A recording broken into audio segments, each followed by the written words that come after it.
but it should be coming out at the end of February, beginning of March. So definitely have that out. Well, Dave, how you doing? I'm doing great. How about yourself? Really good, and so I'm really excited about this topic today, because one, you're my friend. I get to interview my friend. In a way, I'm going to interview you today. We talked about that, but Great. more importantly, Dave, I have had the firsthand benefit of seeing you grow, and whether I had a hand in it by being a friend, and us working together, I don't know, right? But you've done a great job and you've come a long way. And I think so many can benefit from the knowledge that you've gained over the years. And so, one of the things about No Law Firm Left Behind, we're trying to help law firms, lawyers, just improve their practice of law from a business perspective. I Right. can't teach about the law, right? That's not me. That's maybe you, Dave. You can maybe one day talk about that. But Dave, I saw you start out as a young lawyer pup, right? Yep. Okay, practicing at some pretty prestigious places. Mhm. You want to mention anything? It's Yeah. on I your mean, I LinkedIn. yeah, I started off at what was Dinsmore and Shoal. I think they just go by Dinsmore now, and even back then they were the largest Cincinnati headquartered law firm, and they've grown exponentially even since then. But I was in a tax, probate, and estate planning group there. After being at the large firm, I went to a very white glove tax litigation boutique from there, and that's actually where we met. And Mhm. the guy that I worked with there, Steve Robison, he is really one of the top folks in the Cincinnati area as far as tax litigation and 1031 exchanges and stuff like that goes. Um, that's where we met when I And was there. you learned something really important from Steve Robinson. You told me that he's an incredible marketer. Absolutely. He's one of the top marketing attorneys that I've ever Yeah, met. yeah. And some of and I'm not going to give away any of his tricks Don't worry, please. specifically, but some of the stuff he did was would have been considered so old school, but it was so effective. And Mhm. another thing that I'm going to talk about today uh, got started with my time with Steve. Yeah, yeah. So I'm going to talk about that. It's actually the first thing that I'm going to talk about is something I learned from him originally. Now, I think so. We met when you were at Steve's, and you said, "Hey, I love this technology stuff for lawyers, and I want to learn all about it." And Hmm. probably it's great because it helped you develop the practice that you're in right now. Okay, Yes. but there was an ancillary benefit to it that neither of us ever anticipated, and that's being able to see a different side of the law practice, right? And so Right. many of them. Right. So, I'm sure that there were a lot of lessons there. Yeah. So, I mean, one of the things that I like to explain to people is that I didn't come up with any of this secret sauce on my own. I've been fortunate over the last 15 years to be in and out of hundreds of different law firms. And I've seen so many things that work, and I've seen so many things that don't work. I've seen things that work in situation A, but not in situation B. And so I've been fortunate enough that I've had I like to consider it, 15 years of, like legal specific MBA training in a way. Yeah, yeah. Um, and so to really be able to refine the business, my understanding of the business of law over that time has been just something that could not have been achieved any other way. Mm-mm, mm-mm. You No, know, no, it is amazing the experience you garnered.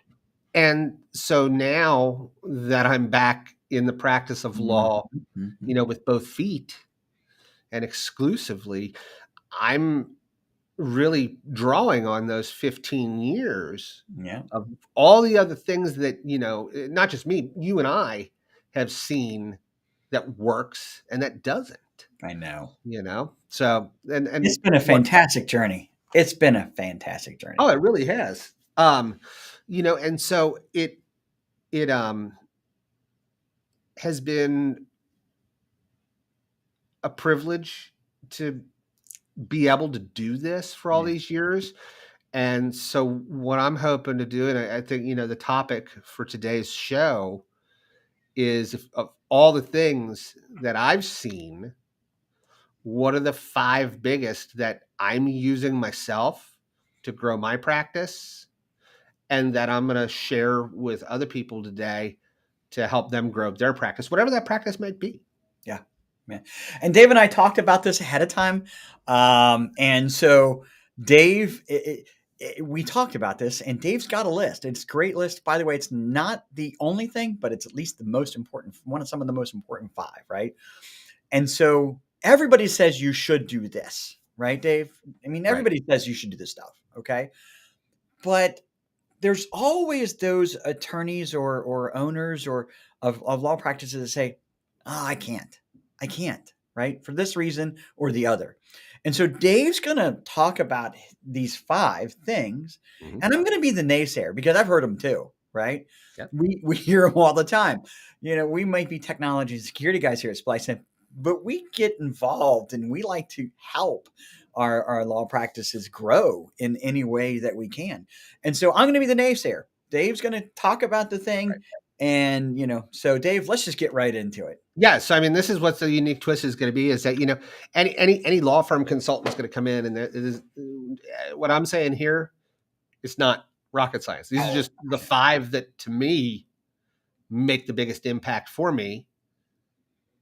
And so we're going to jump right into number 1. And it's what I mentioned earlier that I learned when I was with Steve Robinson, was you have to niche. Okay. And when I was with Steve, I remember he made one specific statement to me when I went to him, and somebody had come to me and they had said, hey, would you guys be able to handle this? It's kind of in your area, but it's not exactly tax litigation. And I said, I went, let me check and make sure. And I went and I told Steve, I'm like, hey, I might have a new client. And he sat me down and he said, all right, we got to talk about this. He's like, that's fine. You have somebody that wants to, give you money, but it's not exactly what we do. And then he looked at me and he said this statement, and it still rings true to me today. He's like, I would rather lay down on the floor and take a nap than to do legal work that's outside of what my niche is, yeah. even if I'm going to get paid for it. And And Dave, go ahead. I'm that sorry. struck me. That struck me. And so, to this day, it's literally, you've got to find your niche. Where are you going to live in this whole world in the practice of law? The days of the generalist are gone. What are Yeah. you going to be? What's your little world that you're going to own? And in the naysayer in me, Dave, I can't do that. First off, always, the naysayer is going to, the person that doesn't have their mind open right this very minute is saying, I can't do that. Can you imagine all of the clients that I'll be turning down if I did something crazy like that? Mm-hmm. We're a full service law firm, and we have to be that way, Dave. Yep. Yep. So if you say that you can do everything for everyone or anything for anyone, then you're going to be very, very inefficient in the first place, because you're going to be spending so much time learning things that you're not going to be able to provide a whole lot of value in a short amount of time. So while you might be getting paid, the rate that you're actually earning things is a fraction of what you should be getting paid if you were to niche within an area. The other thing is that when you say, oh, I can't do that, my practice has got to be full service, whether that means full service across a bunch of different practice areas, or whether it means I have to deal with all of these different topics within my practice area. Take like a domestic relations attorney or something like that. I have to do divorces. I have to do custody. I have to do, post dissolution, things. I have to do all these different things. Well, yeah, that might be true. And you can still do all of those things. But do you have to do it for everybody?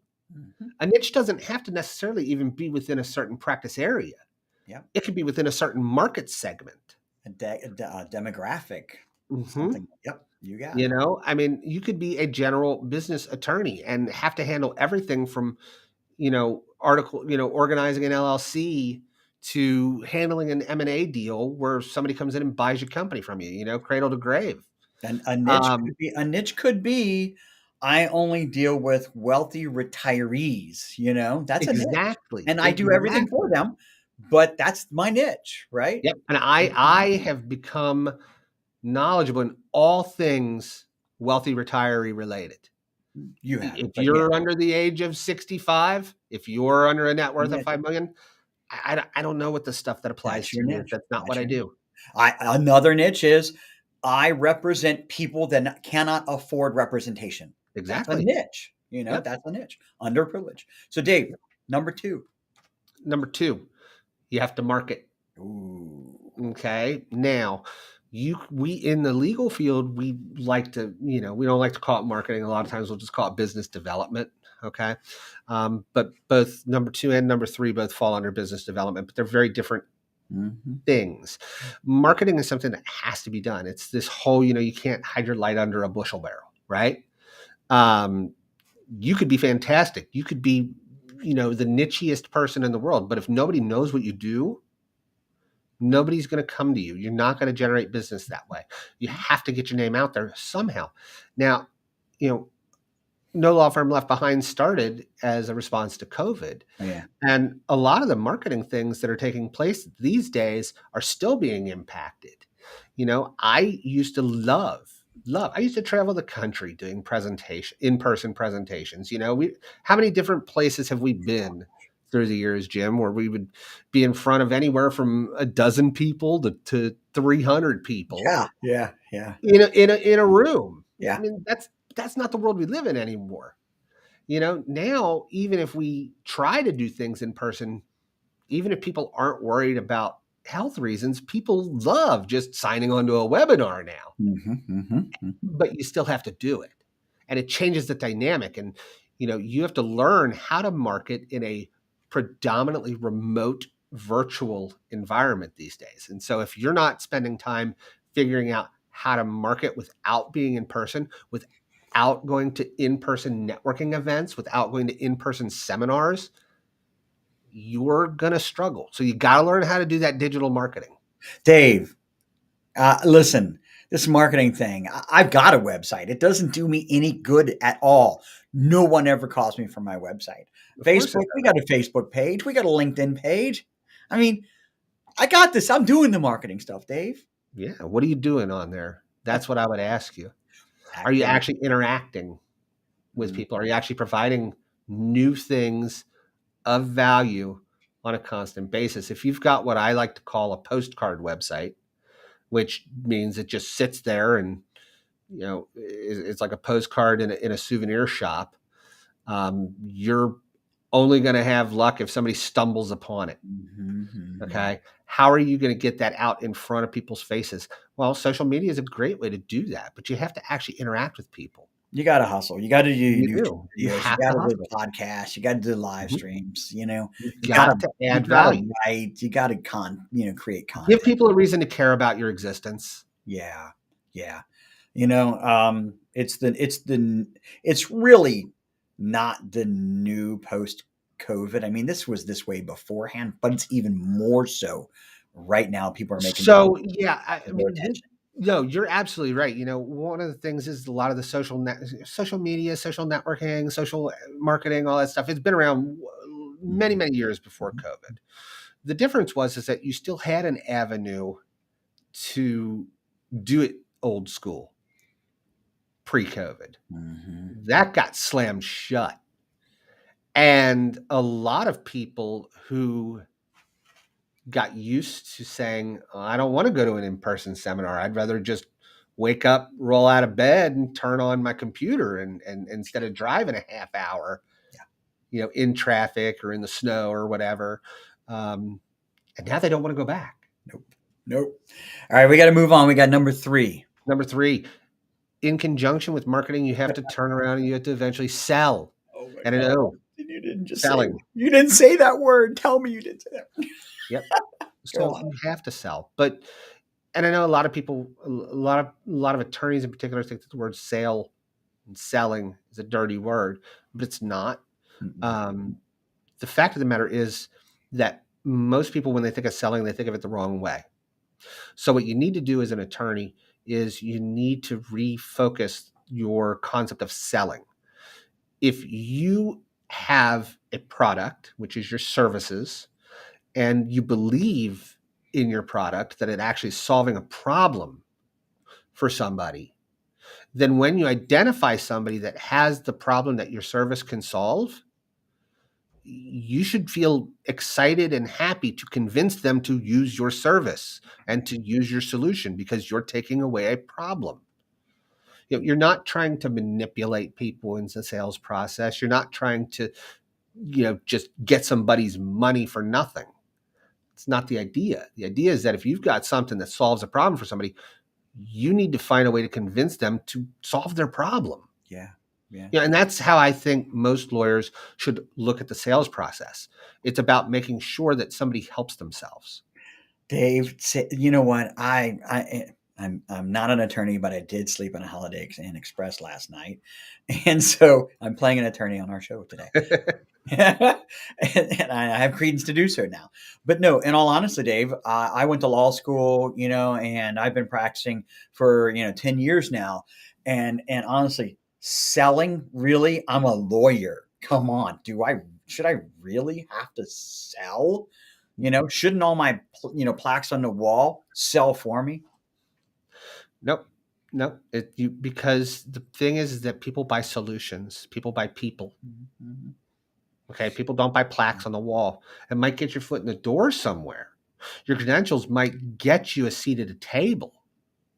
But the reality is that if you can't show somebody that what you're offering helps them, then they don't have any reason to act. Yeah, Okay. yeah. And I'm going to add to this one, actually, not Yeah. from a naysayer perspective, but from a process perspective.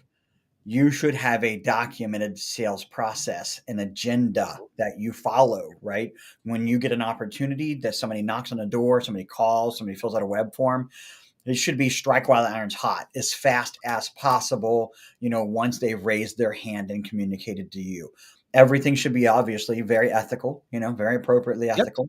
But at the same time, you need to realize that you have to have a process, build rapport, build trust, give them reason to believe I'm an expert in my area, so on and so forth, all the way through the sales cycle. And it should be documented, a documented sales process, Yep. without a doubt. Absolutely.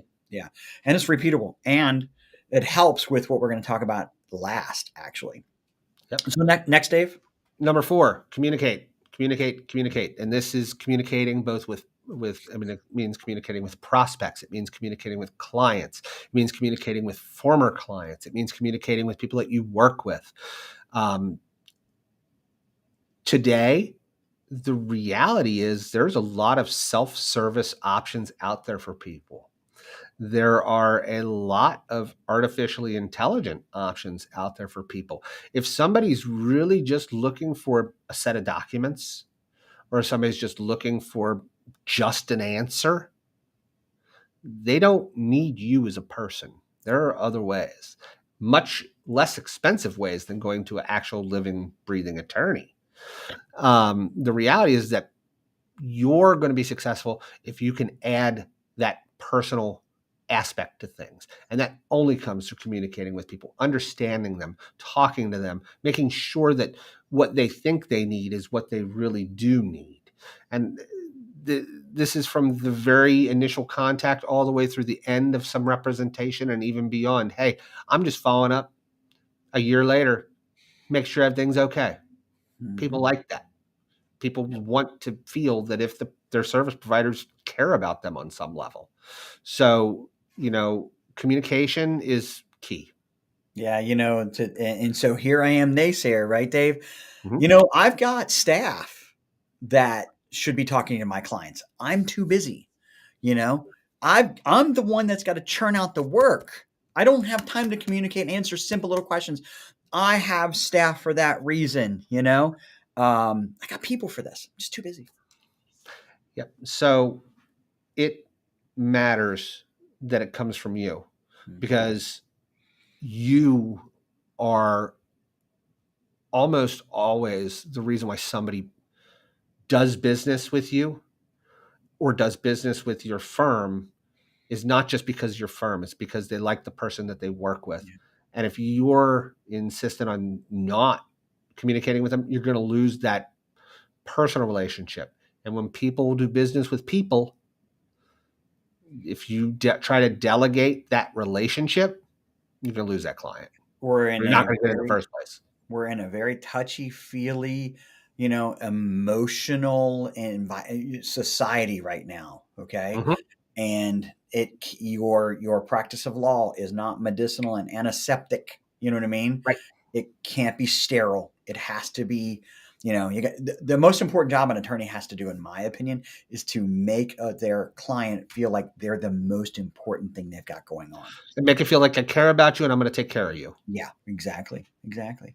And finally, as we come to the last one. Finally, and you sort of touched on this already in the sales documented sales Yeah. process, as well as the comment, I have people for that. Yep. You got to learn how to properly delegate. And that means you need to understand what you should delegate. And that always starts with, a more basic question. What is the most important thing you should be doing? So I want to flip what you said about the communication piece on its head for a second.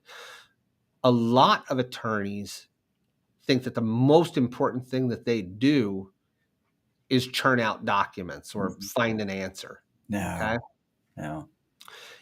In reality, the most important thing that most attorneys do is make their clients feel comfortable and cared about, that they're going to be being taken care of. They don't care behind the scenes how it happens. They just want to know that it's getting taken care of. So, as an attorney, your most important responsibility, the thing that is the most important thing for you, is to make your clients feel cared about and to make your clients feel assured that you're working in their best interest and you're going to do everything in your power to make sure that they're taken care of. That means that anything else is actually secondary. So you have to find things that you might feel are important that other people could do. Even if you might be able to do it better than them, it doesn't mean that you should. I always give this example. My wife is a nurse. Okay. She has the ability to go in and give immunizations to people. She can give shots to people. She didn't. They had medical assistants, and I'm probably butchering the titles or whatnot. But there were other people that gave the shots. Not that she couldn't, it's that she had other things that she had to do that an MA couldn't do. Mm-hmm. Mm-hmm. And so she had to spend her time doing the things that she was best suited for, even if she could do something that someone else was capable of doing. And we have to take the exact same mentality in the legal field. If there's something that I can do that somebody else can't, I need to focus my time on that. Even if I could also do what this other person's going to do, even if I could do it better, Yeah. doesn't mean that you need to be doing it. Dave, I'm telling you, my clients want me. They come to my firm because of me. They Mm-hmm. don't want another attorney there. They don't want my paralegal or legal secretaries working with them. They want me. Right. No. But the thing is that oftentimes that's a misinterpreted Mm-hmm. idea. Mm-hmm. I actually agree with that idea. Yeah, you're right. Most clients do want you as the attorney. They trust you. They have faith in you. You've taken care of them in the past. It doesn't mean you have to do everything for them. It means that you have to be responsible for them. Yeah. So when you delegate something, you're not abdicating it. That's You're the word still I was going to use. responsible for it. That's right. Okay. And so to properly delegate, you need to make sure that whatever is being delegated is being done correctly. And so you're still ultimately responsible, Mm-hmm. but it doesn't mean you actually have to physically do it all. Dave, that delegate one is the most important one of the 5 that we talked about today. And it's because if you don't do that one, becoming a niche, right? Niching or marketing or selling or the communication, all of those are not going to be able to be done because you're not delegating appropriately, Mhm. So I think the Yep. delegate was the most important one. Yep. It's all about scale. Yeah, I agree. Dave, this was fantastic. I really appreciate it. I'm going to throw up this is our group, No Law Firm Left Behind on LinkedIn. Dave's a member. I'm a member. We post to Yep. it. We'd love for you to join it. If you can't get down the URL, just go to LinkedIn and search No Law Firm Left Behind, and you'll find the group. So also be sure if you haven't catched us on live stream, you don't have time, you can go to Linktree and slash SpliceNet and find our shows on all podcast platforms like iTunes, Spotify, man, it's all over the place, right? Pandora, iHeart Radio. And so, Dave, great topic. Really appreciate it. Thanks I for giving me the opportunity. it was to me it was like almost like it was exciting because it's like kind of like the finality of your of It's, our relationship. Although we're not done, we got a long way to go. You know what I mean? I know It's exactly what you mean. further Yep. the point at which you can now really give back to the attorneys Right. like never before, right? Never before. So Yep. great. Well, thanks a lot, everyone. Thank you, Thank you. Dave. Talk to everyone Have and a see great you week. next Tuesday at 10:30 Eastern. Take care.